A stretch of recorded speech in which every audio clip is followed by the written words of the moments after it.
With the holiday travel season in full swing, President Joe Biden is tapping into emergency oil reserves in hopes of bringing gas prices down. But is the president doing enough? Capitol Bureau reporter Jackie DeFusco asked one Virginia congresswoman who has been calling for action. Jackie. Yeah, well, after Democrats suffered some pretty big political losses in Virginia's elections, polls suggest that these high gas prices are becoming potentially a big problem for President Biden and for members of Congress in competitive districts like Representative Abigail Spanberger. Spanberger, who already has a lengthy list of Republicans who are set to run against her, telling me today that this is not a partisan issue. Today, sticker shock at the gas pump, pinching pockets as holiday travel ramps up for Thanksgiving.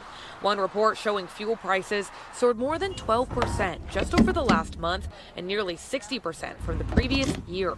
Representative Abigail Spanberger says tapping into the country's strategic oil stash was a critical step that President Joe Biden arguably should have taken sooner. It's an incredibly important step forward. That's why I publicly called on him to do it yesterday. So I'm glad that he's been responsive.